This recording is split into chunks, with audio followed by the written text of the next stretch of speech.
صفا مروا کی صحیح کرتے تھے. صفا میں بھی بت تھا، مروا میں بھی بت رکھا تھا.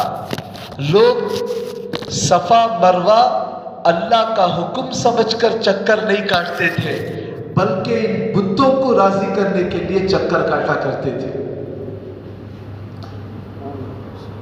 بہت ساری خرابیاں پیدا ہو گئی تھی. تو آپ علیہ الصلاۃ والسلام کو اللہ نے ایسے علاقے میں پیدا فرمایا. آپ نے ان لوگوں پر محنت کی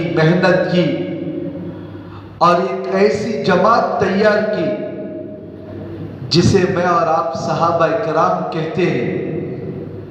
وہ ایسی جماعت تھی کہ اللہ کے نبی نے محنت کر کے ان کو ایسا بنایا تھا کہ نبی نے ان کے تعلق سے فرمایا اصحابی کالنجوم، میرے صحابہ ستاروں کے مانند ہیں، قیامت تک آنے والے لوگوں کے لیے آئیڈیل ہے، نمونہ ہے. تم میرے صحابہ میں سے جس کی بھی اتباع کر لو گے کامیاب ہو جاؤ گے. تو سوچ کر دیکھو ایک ایک صحابی کو اللہ کے رسول نے کیسا بنایا تھا. سر کے بال سے لے کر پیر کے ناخن تک قیامت تک آنے والے لوگوں کے لیے اللہ کے نبی نے ان کو نمونہ بنایا. تو ہمارے نبی جب پیدا ہوئے، جتنی بیماریاں اور جتنی برائیاں اس وقت عام تھی، ان میں ایک بڑی بیماری، معاشرے کو تباہ کرنے والی بیماری، وہ ہے نشے کی چیزوں کا استعمال کرنا. شراب کو ایسا کثرت سے استعمال کرتے تھے کہ اس کی کوئی حد نہیں. ہم لوگ اندازہ کر کے دیکھیں، ہر زبان میں شراب کا ایک نام ہے، اردو میں، انگریزی میں، لیکن عربی میں اس وقت شراب کے 100 نام تھے. اور بڑی پرانی شراب گھروں کے اندر رکھی ہوئی تھی. مجلسیں ہوتی تو مجلسوں میں بھی فخریہ طور پر پرانی شراب پلایا جاتا تھا. جیسے آج کل ہم دعوتوں میں جاتے ہیں، کسی ایسی دعوت میں چلے گئے جس میں 4-5 رقم کے کھانے کا انتظام ہو، 2-4 رقم کے گوشت کا انتظام ہو، ٹھنڈے آئس کریم پان کا انتظام ہو، تو دعوت سے فارغ ہونے کے بعد آپس میں آ کر چرچا کرتے ہیں کیا شاندار دعوت تھی، کیا بہترین انتظامات تھے. ایسے وہ لوگ شراب کی دعوت دیا کرتے تھے، اور شراب کی دعوت ختم ہوتی تو آپس میں چرچے کیا کرتے تھے کیا بہترین دعوت تھی. ان کے دعوت میں جانے کے بعد 50 سال پرانی شراب انہوں نے پلائی. جتنی پرانی شراب پلائی جاتی تھی فخریہ انداز سے اس کا ذکر ہوتا تھا. گھٹی میں پڑی ہوئی تھی شراب کی محبت ان کے دلوں میں. اللہ کے رسول صلی اللہ علیہ وسلم نبوت ملنے کے بعد 13 سال رہے مکہ مکرمہ میں، اور ہجرت کر کے مدینہ منورہ گئے. اس وقت تک بھی شراب حرام نہیں تھی، شراب جائز تھی. مسلمان بھی شراب پیتے تھے، ان کے گھٹی میں بھی پڑا ہوا تھا. اللہ نے اس حکم کو دھیرے دھیرے ختم کیا، ڈائریکٹ اسے حرام قرار نہیں دیا، بلکہ کچھ لوگوں نے محسوس کیا شراب پینے سے لوگوں کے اخلاق بگڑتے ہیں، دماغی توازن ٹھیک نہیں رہتا، اور جوا کھیلنے سے بھی آپس میں لڑائیاں پیدا ہوتی ہیں. تو کچھ لوگوں نے آ کر اللہ کے نبی سے اس کے بارے میں پوچھا. یسألونک عن الخمر والمیسر، اللہ نے قرآن مجید کی آیت اتاری، اے نبی لوگ آپ سے آ کر شراب اور جوئے کے بارے میں سوال کر رہے ہیں، تو آپ ان کو جواب دیجیے. قل فیہما اسم، دیکھو دونوں کے اندر نفع بھی ہے نقصان بھی ہے، نفع بھی ہے نقصان بھی ہے، لیکن نفع کے مقابلے میں نقصان زیادہ ہے، صرف اتنا جواب دیا گیا۔ یہ نہیں کہا کہ اس کو چھوڑ دو، صرف بتلایا کہ اس کے اندر نقصان ہے۔ جب یہ آیت اتری بہت سارے لوگ سوچنے لگے، جب اللہ فرما رہے ہیں کہ اس کے اندر نقصان ہے تو ہم اس کو کیوں استعمال کریں، چھوڑ دیں۔ بہت سارے لوگ شراب کو چھوڑ دیا، لیکن پورے طور پر شراب ختم نہیں ہوئی۔ چند دنوں کے بعد ایک واقعہ پیش آیا،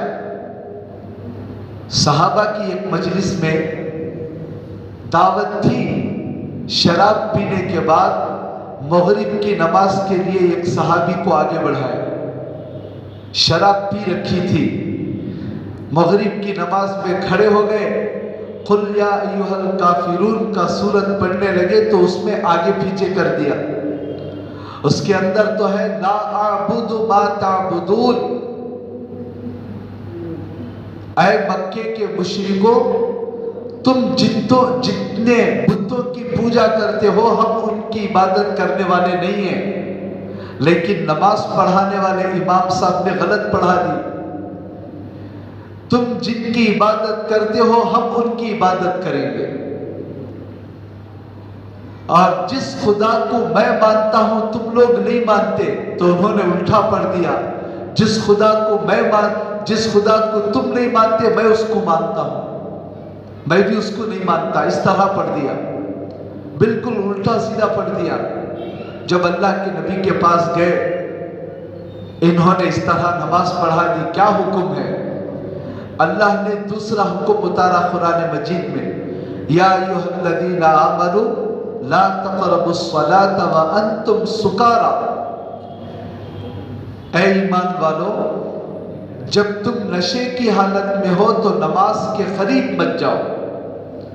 جب یہ آیت اتری تو بہت سارے مسلمانوں نے شراب کو چھوڑ دیا کہ بھئی جب شراب پیتے ہیں تو نشہ آتا ہی ہے، اب نماز کا وقت آ جائے تو اللہ کا حکم ہے کہ نماز کو مت چھوڑو، نشے کی حالت میں مت پڑھو، تو اس لیے بہت سارے لوگوں نے اس وقت شراب کو چھوڑ دیا، لیکن پھر بھی شراب جاری تھی۔ ایک مرتبہ شراب کی مجلس ہوئی تو ایک صحابی شراب پینے کے بعد اشعار کہنے کے لیے کھڑے ہو گئے، مہاجر صحابی، انہوں نے انصار کے خلاف نشے میں کچھ بول دیا تو انصاری صحابی کو غصہ آیا، انہوں نے لاٹھی لے کر سر پہ مارا۔ ابھی دوڑتے ہوئے اللہ کے نبی کے پاس گئے، کہا کہ اللہ کے رسول مجھے شراب کے نشے میں کچھ پتہ نہیں چلا میں کیا کہہ رہا ہوں، انہوں نے مجھے مار دیا۔ اللہ نے اس وقت آیت اتاری صاف، یا ایھا الذین آمنوا انما الخمر والمیسر والانصاب والازلام رجس من عمل الشیطان فاجتنبوہ لعلکم تفلحون، اے ایمان والو یہ جوا، شراب یا ازلام ساری برائیوں کا تذکرہ کر کے کہا یہ سب شیطان کے کام ہیں، اس کو چھوڑ دو تاکہ تم کامیاب پاؤ گے، ان کو پکڑے رہو گے تو کبھی بھی تم کامیاب نہیں ہو سکتے۔ صاف شراب کی حرمت جب نازل ہوئی تو صحابہ اکرام کی اطاعت کا حال یہ تھا، جن کے دلوں میں برسوں سے شراب کی محبت تھی، جیسے ہی سنا کہ اللہ نے حرام کر دی ہے، جس کے گھر میں جتنے مٹکے تھے لا کر پھوڑ دیا۔ مدینے میں اس وقت گلیوں میں شراب ایسی بہہ رہی تھی جیسے تیز بارش کے وقت میں پانی گلیوں کے اندر بہتا ہے۔ حضرت انس رضی اللہ عنہ ایک مجلس میں بیٹھ کر شراب پی رہے تھے، اچانک محسوس ہوا کہ کوئی اعلان ہو رہا ہے، باہر گئے، دیکھ کر کہا کہ اللہ کے رسول کی طرف سے یہ پیغام پہنچا ہے کہ شراب حرام ہو گئی ہے۔ تو جو صحابہ شراب کے گھونٹ کو منہ کے پاس رکھے تھے وہیں پر سے پھینک دیا، یہ نہیں کہ چلو اب پینے کے بعد میں توبہ کر لیں گے، فوراً پھینک دیا۔ جب شراب حرام ہوئی، ایک صحابی ہے نافع بن کیسان رضی اللہ عنہ، ان کے جو ابا تھے کیسان، وہ مدینے کے سب سے بڑے شراب کے بیپاری تھے۔ وہ ملک کے شام جا کر بہت پرانی برانڈڈ شراب وہاں سے لے کر آتے اور مدینے میں بیچا کرتے تھے۔ تو انہوں نے دیکھا کہ بہت بہترین تجارت ہے، چلو خوب نفع کمائیں گے۔ زندگی میں جتنا مال ان کے پاس تھا سب کے سب مال کو ڈال کر شراب کے بڑے بڑے مٹکے لے کر مدینے میں آئے۔ جب مدینے میں آ رہے تھے گاڑی کے اوپر سوار ہو کر، کسی نے جا کر کہا کہ تم شراب لا رہے ہو، شراب تو حرام ہو گئی ہے۔ تو سیدھا گاڑی کو وہیں کھڑا کر کے اللہ کے رسول کے پاس گئے، پوچھا کہ اللہ کے رسول کیا شراب حرام ہو گئی؟ کہا کہ ہاں شراب حرام ہو گئی ہے۔ تو کیا میں جو شراب لایا ہوں دوسروں کو بیچ سکتا ہوں؟ اللہ کے نبی نے کہا بیچ بھی نہیں سکتے۔ اللہ نے شراب خریدنے والے پر، بیچنے والے پر، اور اس کو لے کر آنے والے پر، اور اس کا پتہ بتانے والے پر، اس کو اٹھا کر رکھنے والے پر، سب کے اوپر لعنت فرمائی ہے۔ تو فوراً گئے، جتنے مٹکے تھے تھوڑی دیر بھی انتظار نہیں کیا، چلو یہودیوں کو دے دیں گے، نصرانیوں کو دے دیں گے، دوسرے مذہب والوں کو بیچ دیں گے، کچھ بھی نہیں۔ جب شریعت میں حرام ہے، اللہ کو پسند نہیں، نبی کو پسند نہیں، سب کے سب مٹکے پھوڑ کر ختم کر دیے۔ وہ جذبہ تھا صحابہ کرام کے اندر، اللہ کا حکم آ گیا، نبی کا حکم آ گیا، اس کے بعد اپنے خواہش کی کوئی پرواہ نہیں، بس ختم کر دیا سب کا سب۔ تو یہ جذبہ ہم مسلمانوں کے اندر بھی ہونا چاہیے۔ جب ہمیں کوئی بات پہنچے کہ فلاں چیز حرام ہے، فلاں چیز نہیں کر سکتے، فلاں کام نہیں کر سکتے، تو ہمارے اندر بھی اطاعت کا وہ جذبہ جب تک پیدا نہیں ہوتا ہم کامل ایمان والے نہیں ہو سکتے۔ جب دل کے اندر تڑپ ہو، طلب ہو، نبی کی باتوں کی اہمیت ہو تو آدمی کر سکتا ہے۔ اسی لیے حضرت اشرف علی تھانوی رحمت اللہ علیہ فرماتے ہیں، یوں کہنا کہ مجھ سے یہ کام نہیں ہو سکتا، مجھ سے یہ کام نہیں ہو سکتا، یہ بالکل جھوٹی بات ہے۔ اللہ نے ہر انسان کے اندر یہ طاقت رکھی ہے، وہ جو کام کر سکتا ہے اس کام کو چھوڑ بھی سکتا ہے، اتنی طاقت تو رکھی ہے۔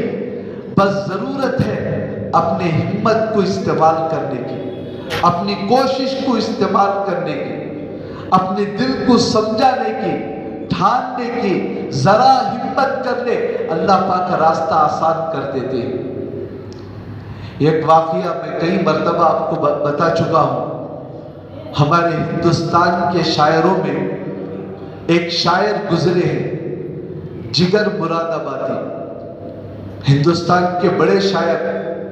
اس وقت پورے ہندوستان میں ان کا چرچا تھا، سب سے بڑے شاعر تھے، اور لکھا ہے پورے شاعروں میں سب سے بڑے شرابی شاعر تھے، ان کے جیسا کوئی پیتا نہیں تھا، ہمیشہ شراب کے نشے میں۔ جب مشاعروں میں آتے تو لوگ اٹھا کر لاتے، اور مشاعرے میں جب اشعار کہتے تو اس کے بعد پی کر وہیں پر پڑ جاتے تھے، لوگ ان کو اٹھا کر لے جاتے تھے، اتنی کثرت سے شراب پینے والے۔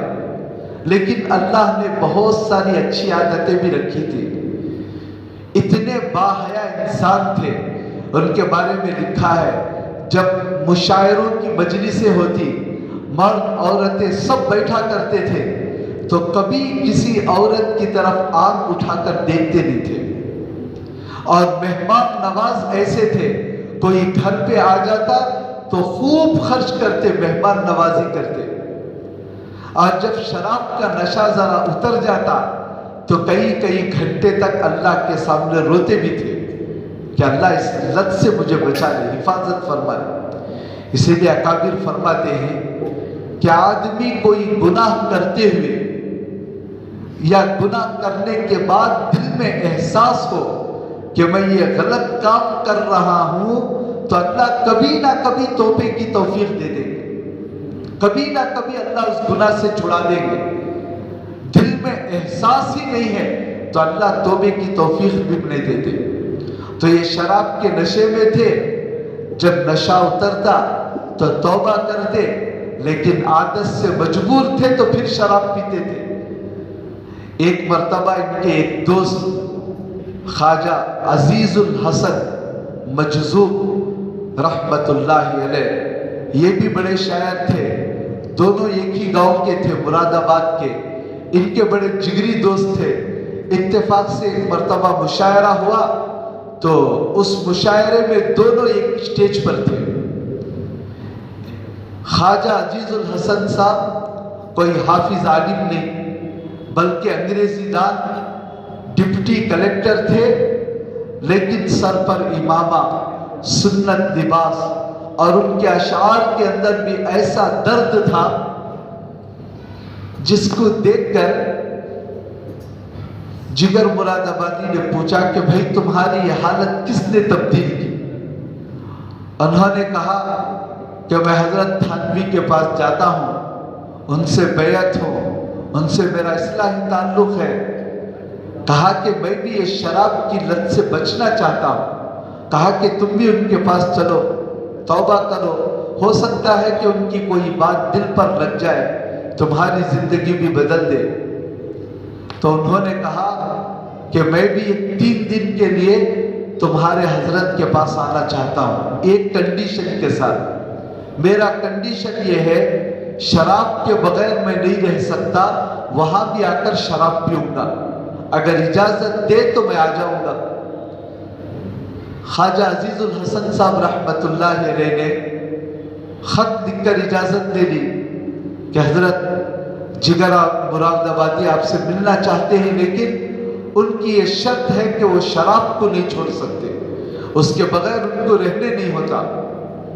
تو حضرت نے جواب دیا، بلا لو، جب طلب ہے تو اللہ خود بخود، دل کے اندر طلب پیدا ہونا ہی اللہ کی طرف سے ایک ہدایت ہوتی ہے۔ اسی لیے حدیث پاک میں آتا ہے، ہر انسان کے ساتھ 2 فرشتے ہوتے ہیں، ایک فرشتہ ہوتا ہے اور ایک شیطان، 2 رہتے ہیں۔ فرشتہ اچھی بات دل میں ڈالتا ہے، شیطان غلط بات دل میں ڈالتا ہے۔ فرشتہ کہتا ہے نماز پڑھ لے، شیطان کہتا ہے کہ نماز بعد میں پڑھ لیں گے، یا کل پڑھ لیں گے، یا توبہ کر لیں گے۔ اب ذرا آدمی ہمت کر کے فرشتے کی بات مان لیا تو پھر آدمی سدھرتا چلا جاتا ہے، خیر کی طرف اس کی رہبری ہو جاتی ہے۔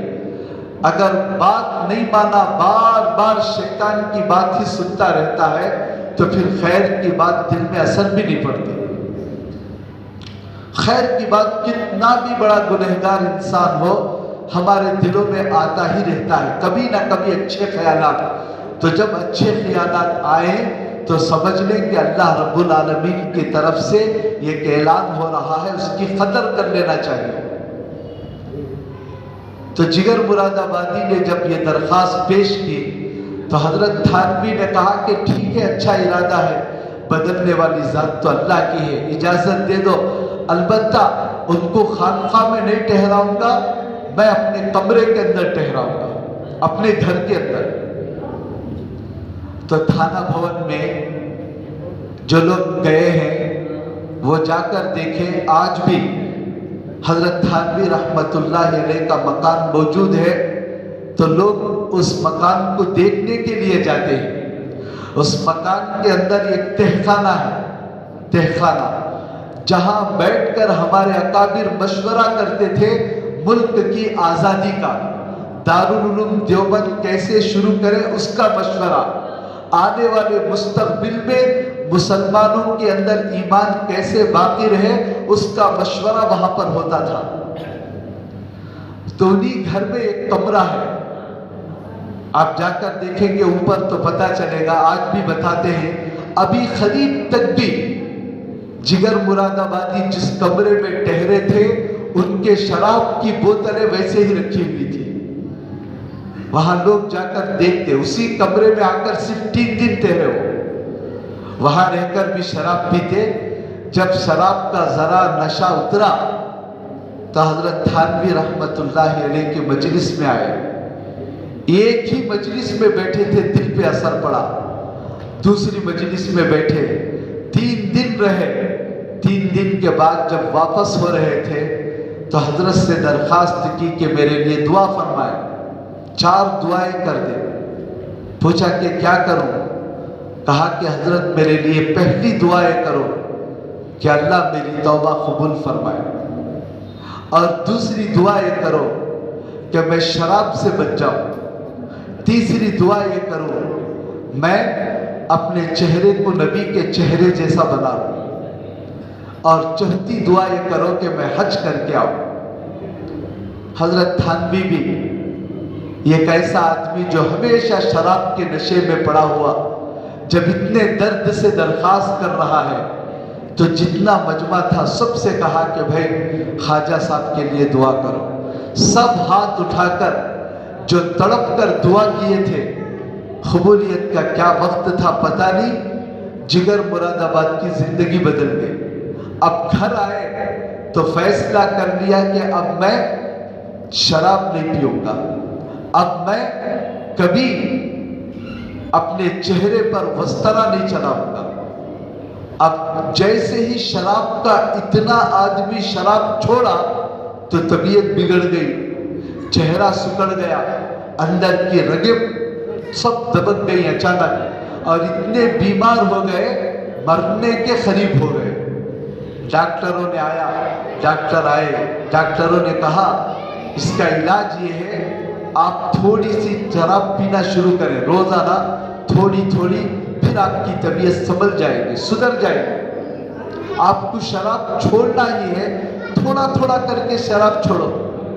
تو انہوں نے ڈاکٹروں سے پوچھا اگر میں شراب شروع کر دوں تو پھر کب تک زندہ رہوں گا؟ کہا کہ چند دن تو کام چلے گا، پھر کیا ہوگا؟ مرنا تو ہے ہی، سب کو مریں گے کبھی نہ کبھی ایک دن۔ تو جگر مراد آبادی نے کہا جب مرنا طے ہے تو روزانہ شراب پی کر اللہ کی نافرمانی کر کے مرنے سے بہتر ہے اللہ کو راضی کر کے آج ہی مر جاؤ، کیا برا ہوگا، اللہ تو راضی ہو جائے گا۔ جب ہمت ایسی کر لی تو اللہ کا کرنا ایسا ہوا کہ چند دن بیمار ہونے کے بعد صحت مل گئی، اچھے ہو گئے، اور اچھے ہونے کے بعد حج کا زمانہ بھی قریب تھا، حج کو گئے۔ وہاں ایک حادثے کی وجہ سے بہت دن تک مدینہ منورہ میں ٹہرے رہے۔ جب واپس آئے تو دیکھا پوری حالت ہی بدل گئی ہے۔ ہندوستان واپس آئے، آئینے میں کھڑے ہو کر چہرے کو دیکھا، لمبی داڑھی آ گئی ہے، جھبا آ گیا ہے، حج بھی ہو گیا ہے، تینوں کام ہو گئے ہیں۔ تو اپنے چہرے کو دیکھ کر انہوں نے ایک شعر پڑھا، چلو جگر کا تماشا دیکھ آئے، سنا ہے کہ وہ کافر مسلمان ہو گیا۔ اور یہ شعر بھی پورا مشہور ہو گیا۔ جب پوری حالت جب بدلی تو یہ تانگے میں تھانہ بھون حضرت تھانوی سے ملنے کے لیے آئے۔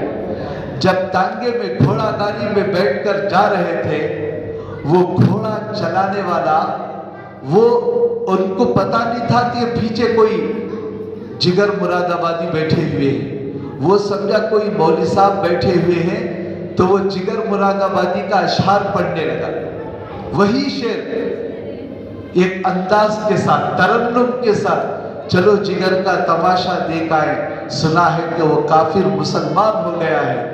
یہ سن کر بلک بلک کر رو رہے تھے۔ اب یہ تانگے چلانے والے کو پریشان ہو گیا کہ بھئی اس مولوی صاحب کو کیا ہو گیا۔ جب وہ اترا تو اس کو بھی پتا چلا کہ جگر مراد آبادی یہی ہے۔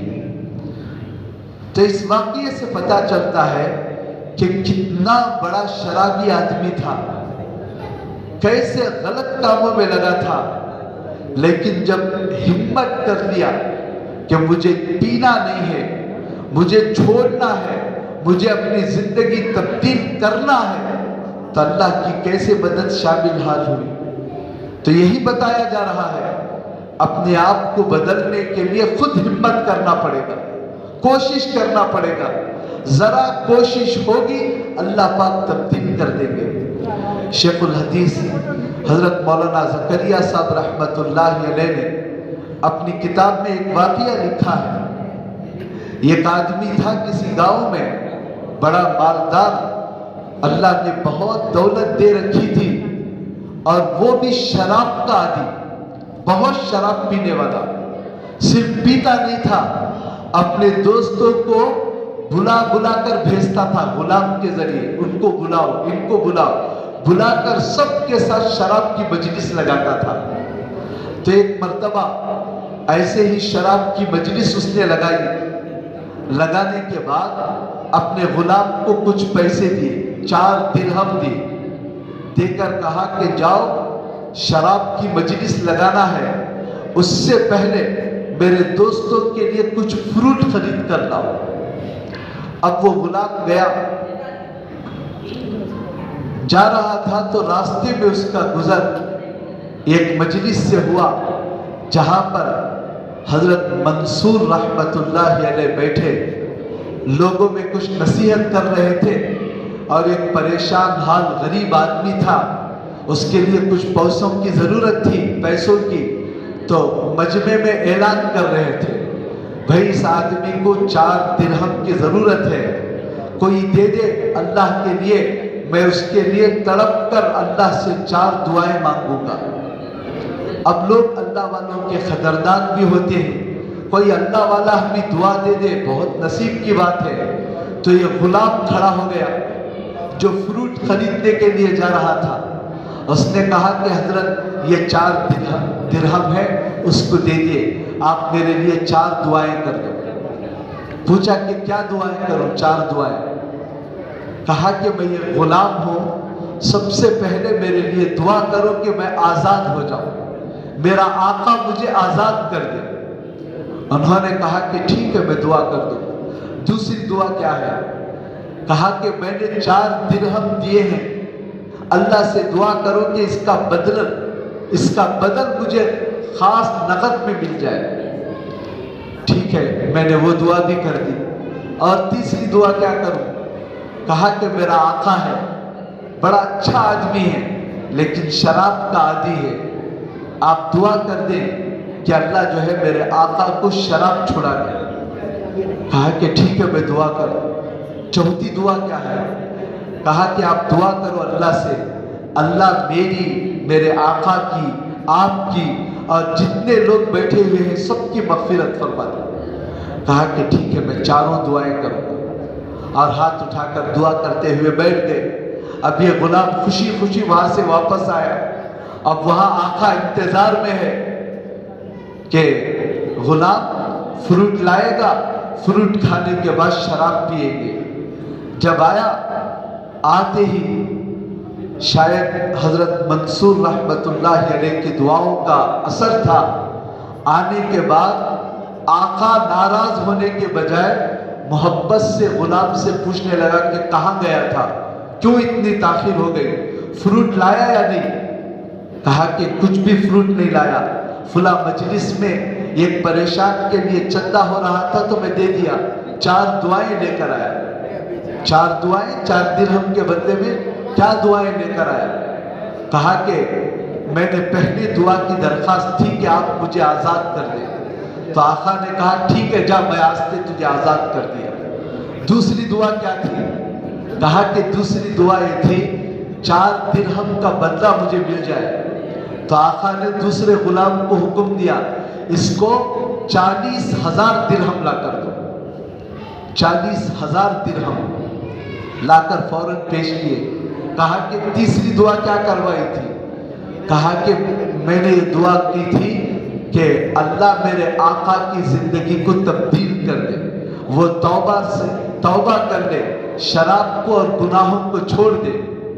تو کہا کہ دیکھ تیرے سامنے میں اللہ سے وعدہ کرتا ہوں اب دوبارہ زندگی میں کبھی شراب نہیں پیوں گا، کبھی غلط کام نہیں کروں گا. چوتھی دعا کیا کرائی تھی؟ کہا کہ میں نے یہ دعا کرائی تھی کہ اللہ آپ کی، میری اور منصور رحمت اللہ علیہ کی اور سارے مجلس والوں کی مغفرت کر دے. کہا کہ یہ کام تو میرے بس کا نہیں ہے، 3 کام میرے بس میں تھے، میں نے کر دیے۔ اب غلام خوشی خوشی ان پیسوں کو لے کر نکل گیا۔ یہ آقا جو ہمت کر لیا تھا، رات میں سویا تو آواز آ رہی ہے۔ کون آواز؟ اللہ رب العالمین کی طرف سے آواز آ رہی ہے۔ اللہ کہہ رہے ہیں میرے بندے، تیرے بس میں جو 3 کام تھے تو نے پورے کر دیے، تو میرے بس میں جو کام ہے وہ بھی میں پورا کر دوں گا۔ جا میرے اختیار میں، میرے بس میں جو کام ہے وہ میں نے کر دیا۔ میں نے تیری، اس غلام کی، منصور کی اور سارے مجلس والوں کی مغفرت کر دی۔ تو جب بندہ کوشش کرتا ہے، ہمت کرتا ہے، ذرا ارادہ کرتا ہے، تو دیکھو اللہ رب العالمین کی طرف سے کیسی مددیں ہوتی ہیں۔ تو اصل میں بتانے کا مقصد یہ ہے، جیسے عرب کے زمانے میں شراب کا رواج عام تھا، ایسے ہمارے زمانے میں آج کل بہت تیزی سے شراب اور نشے کی چیزوں کا استعمال بڑھتا جا رہا ہے۔ پہلے کوئی محلے میں 1-2 شرابی تھے، لیکن آج شرابیوں کی لائن لگی ہوئی ہے۔ نوجوان بچے شراب استعمال کر رہے ہیں، اور یہاں تک کہ اسکول پڑھنے والے طلبہ، اسکول پڑھنے والا بچہ زیادہ سے زیادہ 15 سال کی عمر ہے، 15 سال کے بچے نشے کی چیزیں استعمال کرنا شروع کر دیے۔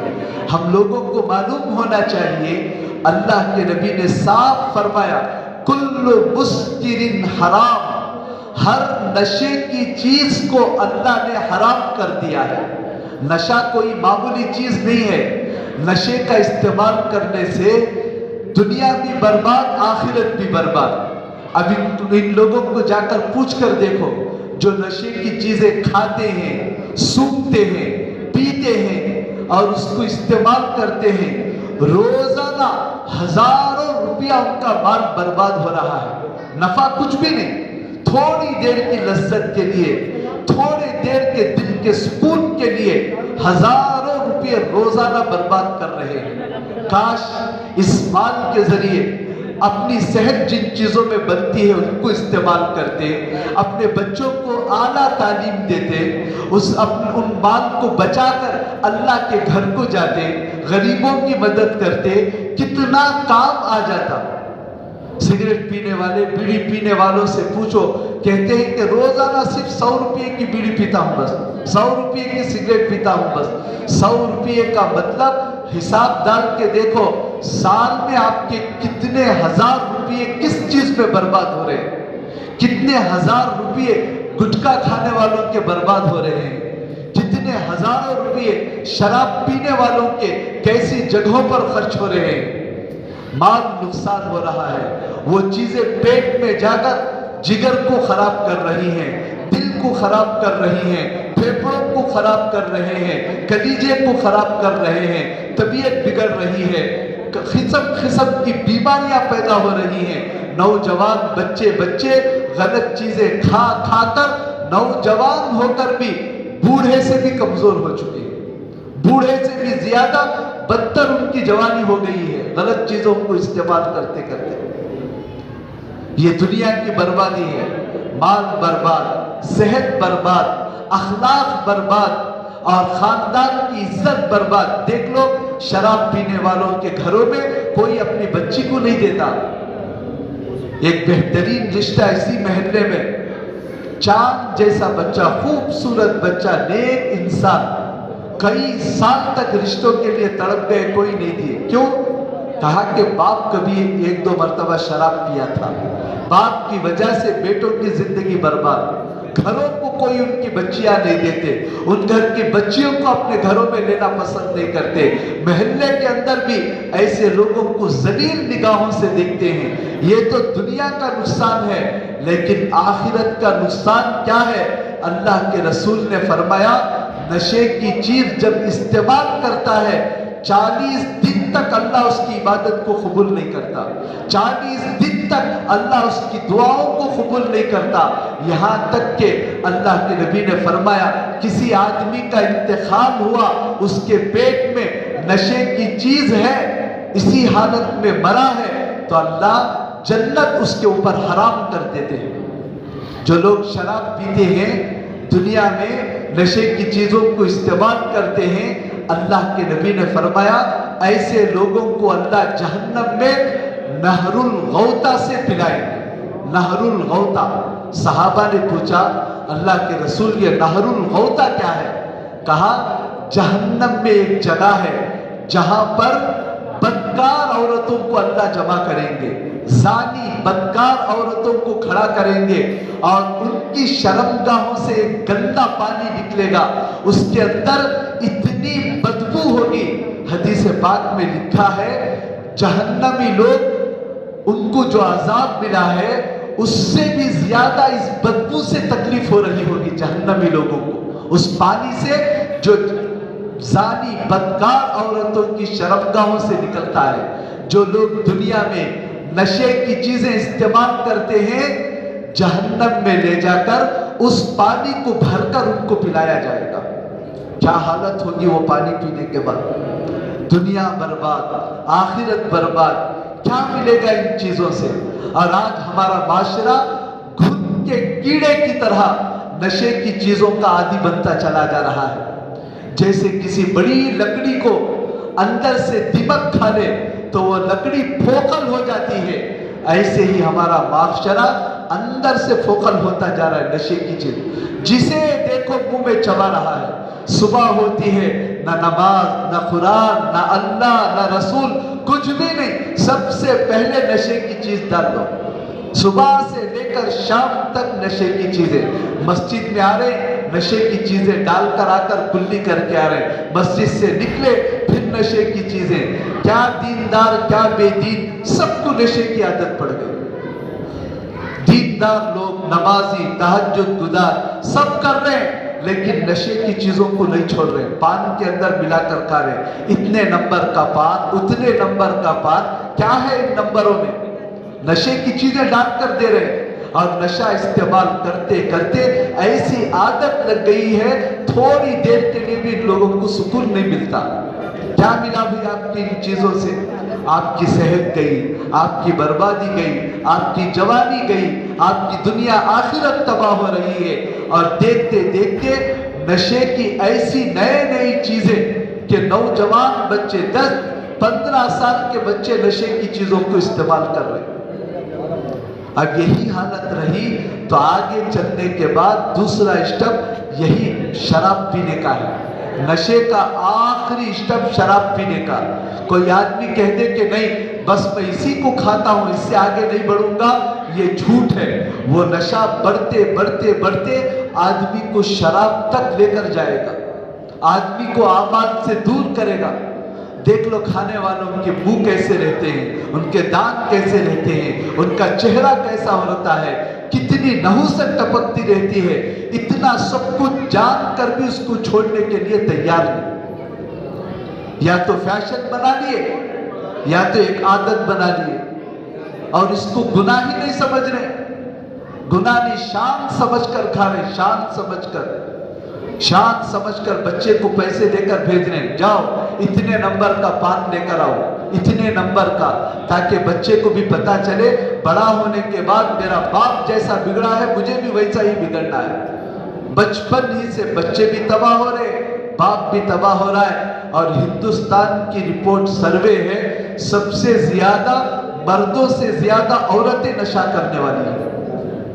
اگر یہی حالت رہی ہمارے معاشرے کی تو یاد رکھ لیں تباہی اور بربادی کے سوا کبھی ہم لوگ ترقی نہیں کر سکتے، نہ دین میں نہ دنیا کے اعتبار سے۔ اس لیے آپ حضرات سے عاجزانہ گزارش ہے ان لوگوں سے جو اس کے عادی ہو گئے ہیں، ہمیشہ گٹکا کھانا، افیون کھانا، ایسی نئی نئی چیزوں سے نشہ لینا، میرے بھائی یہ تھوڑی دیر کا سکون نہیں ہے بلکہ یہ جہنم کا سکون ہے، جنت کا نہیں ہے۔ ان چیزوں کے اندر سکون ہے ہی نہیں۔ اللہ کا صاف اعلان ہے الا بذکر اللہ تطمئن القلوب، اللہ کو یاد کرنے میں، اللہ کی فرما برداری کرنے میں دلوں کا سکون ہے۔ کھا کر پی کر کبھی بھی سکون حاصل کر ہی نہیں سکتا. آدمی کی بے چینی بڑھتی ہی رہے گی. بڑھتے بڑھتے بڑھتے سب کی سب کمائی برباد ہو جائے گی. آج دیکھ لیں یہ کھانے والوں کی کیا حالت ہے. 100 روپیے 1000 روپیے گٹکے کے اوپر، اس کے اوپر تو خرچ کر دیتے ہیں، لیکن بچے کو اچھا پڑھانے کے لیے ایک بہترین اسکول کے اندر داخلہ کر کے فیس بھر کر اپنے بچوں کو پڑھائیں، اپنے بچیوں کو پڑھائیں، اس کی فکر ان لوگوں کو نہیں ہے. کھانے کی عادت ہے، بس ہزاروں اس میں برباد ہو رہے ہیں. اور جن کو پینے کی لت پڑ گئی ان کو تو پوچھنا ہی کیا. نہ بیوی کی فکر، نہ بچوں کی فکر. کمانے والی بیچاری بیوی جو کما کر آتی ہے اس کو بھی چھین کر پینے میں لگا ہوا ہے شوہر. کتنے گھر تباہ ہو رہے ہیں، برباد ہو رہے ہیں. اس لیے اگر اس مجمع میں کوئی ایسے صاحب ہیں جن کو نشے کی چیزیں کھانے کی، پینے کی، سننے کی کوئی بھی عادت ہو، اللہ کے لیے توبہ کریں. ان عادتوں کو چھوڑنے کی کوشش کریں. ذرا ہمت کریں، دعائیں کریں، اللہ سے مانگیں، اس سے بچنے کی کوشش کریں. ورنہ یہ جوانی آپ کو شادی ہونے سے پہلے بوڑھا بنا دے گی. شرمندہ کرنا پڑے گا، لوگوں کے سامنے ذلیل ہونا پڑے گا. کتنے جنازے ہم نے نہیں دیکھے.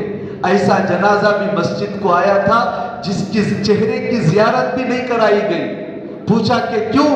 کہا کہ وہ نشے کی چیزیں کھا کھا کر اس کا چہرہ دیکھنے کے قابل بھی نہیں ہے. اللہ نہ کرے اس حالت میں موت آئے، آخری دیدار بھی خاندان والوں کو نصیب نہیں ہوگا. ایسے کئی لوگ ہیں ابھی بھی ہمیشہ چہرے پہ ماسک لگا کر پھرتے ہیں، لوگوں کے سامنے اپنا چہرہ دکھانے کے لائق نہیں ہے. ہاتھوں سے برباد کر دیا ہے، ہاتھوں سے کھا کھا کے برباد کر دیا ہے. اب بھی موقع ہے. اللہ نے یہ چیزیں اپنی آنکھوں کو دکھاتے رہتے ہیں، ان کو دیکھ کر تو سدھرنے کی کوشش کریں. خاص طور پر ہمارے نوجوان بچوں سے اور بڑوں سے بھی درخواست ہے کہ اپنے بچوں کی نگرانی کریں. ایسے چیزوں کو جتنے لوگ کھا رہے ہیں کچھ نہ کچھ محنت ضرور کریں، ورنہ یاد رکھیں دین کی جتنی محنتیں یہاں پر ہو رہی ہیں سب پر پانی پھر جائے گا. یہ ایک طرف اچھی کوششیں ہیں، یہ ایک طرف ہمارا معاشرہ بگڑتا جا رہا ہے. اس لیے ہمارے معاشرے کو بچانے کے لیے اس میں کوئی مجمع ہے، اس میں مجمع میں اگر کوئی ایسے صاحب ہیں تو آپ سے وہی درخواست ہے اللہ کے لیے ان چیزوں سے توبہ کریں. ہمارے مسجد کے بیت الخلا جا کر دیکھ لیں، اوپر کتنے بڑے ایسے لکھے ہوئے ہیں جس کے اوپر صاف لکھا ہوا ہے کینسر ہے، نہیں کھا سکتے، کھانے سے پھیپھڑے خراب ہوں گے، مریں گے.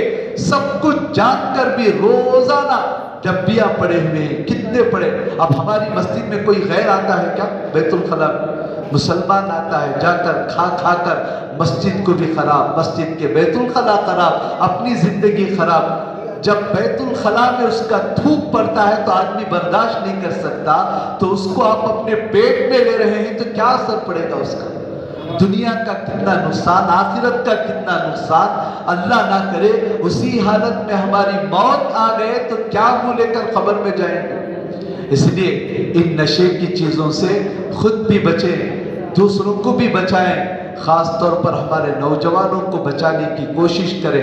اللہ ہم سب کو سنی ہوئی باتوں پر عمل کرنے کی توفیق عطا فرمائے.